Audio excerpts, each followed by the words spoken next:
دو اعمال ایسے ہیں جو تمام اعمال سے بے نیاز کرتے ہیں۔ ایک استغفار کی کثرت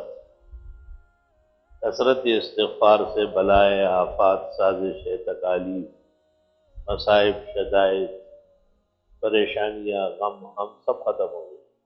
سورہ انفال۔ استغفار کی کثرت سے طاقت توانائی صحت شباب گزرے ہوئے اوقات صلاح الاعمال ان کی توفیق بحال ہو جائے۔ سورہ ہود۔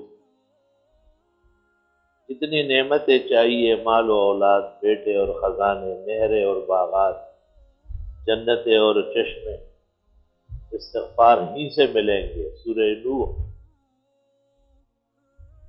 جو کثرت سے استغفار کرے گا اللہ اس کی پریشانی دور کرے گا، اللہ اس کو ہمیشہ تنگی سے نکالے گا، ایسا رزق دے گا کبھی سوچا بھی نہیں ہوگا۔ ابو داؤد عن ابن عباس حدیث مرفوع متصل صح ولا صحیح۔ استغفار کی کثرت اور لزوم دونوں ضروری ہے۔ من اکثر الاستغفار ومن لزم الاستغفار۔ ایک تو قلت فائدہ مند نہیں ہے، کثرت چاہیے۔ طلبہ نے پوچھا کہ کثرت اور قلت کا کیا فرق ہے؟ بہت سارے تجربات کے بعد پتہ چلا کہ 1200 تک کم از کم ہونے چاہیے یومیہ، اور 12,000 ہو جائے تو کیا کہنا ہے۔ استغفر اللہ یہ بھی کافی ہے۔ استغفر اللہ ربی ترمذی میں اوزاعی کہتے ہیں یہ بھی پورا ہے۔ باقی استغفر اللہ الذی لا الہ الا هو الحی القیوم واتوب الیہ۔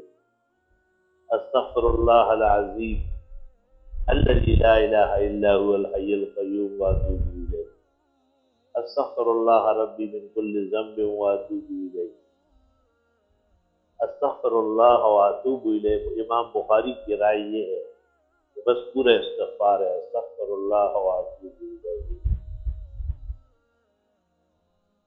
استغفار کے فوائد اور برکات بہت زیادہ ہے اور فائدہ نقد ہے۔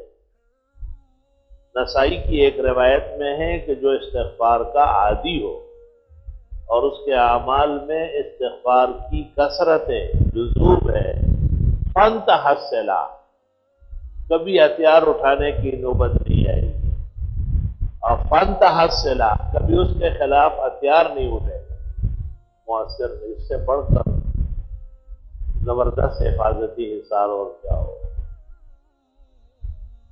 استغفار کے لیے طویل آداب بھی نہیں ہے کہ ضرور وضو ہو بہت اچھا ہے، ضروری نہیں، ذکر ہے، ذکر ہر حال میں جائز ہے، جنابت میں بھی، حیض میں بھی، نفاس میں بھی، بے وضوئی میں بھی۔ ہاں دل چاہتا ہے اور افضل ہے کہ آدمی پاک صاف ہو، لیکن حائض کو نفسا کو جنوبی کو علماء امت نے اذکار سے منع نہیں کرتا، وہ اللہ کا نام دے سکتے، استغفار ذکر الہی،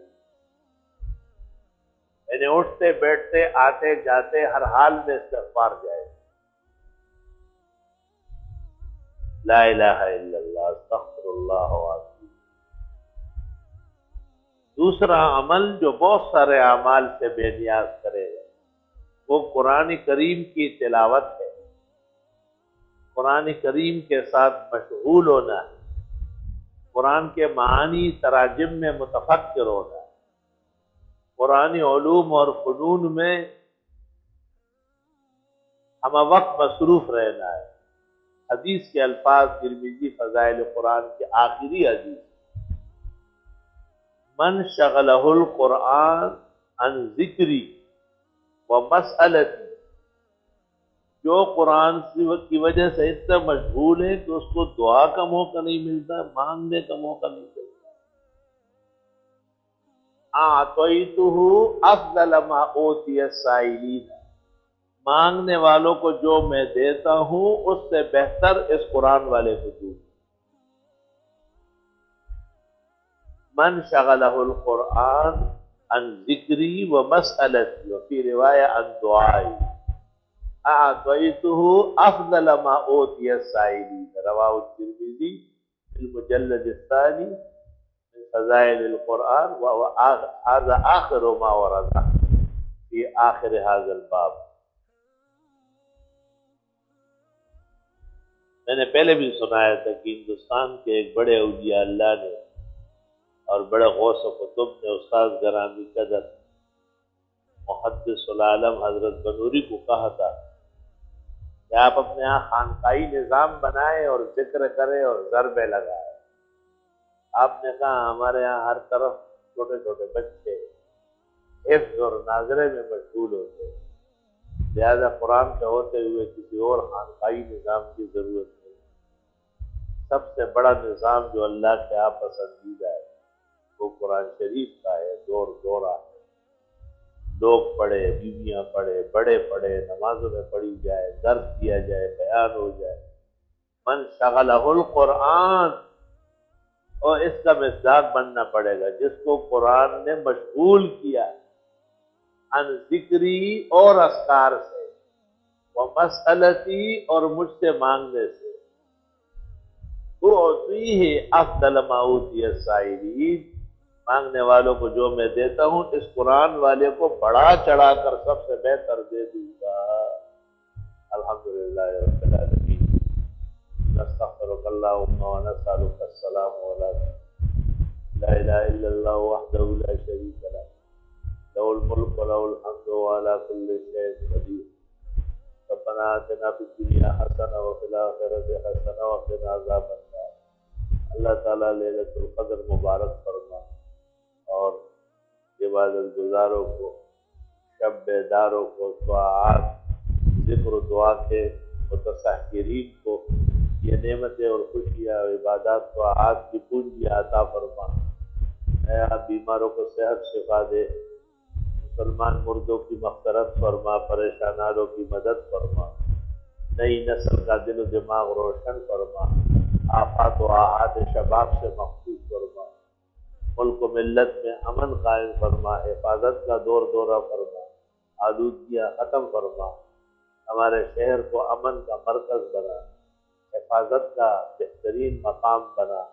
دہشت وحشت پریشانی لڑائی جھگڑے خون خرابہ عدم فساد اللہ تعالیٰ الفت میں محبت میں امن میں سکون میں اور ابدی سرمدی امان میں تبدیل فرمائے.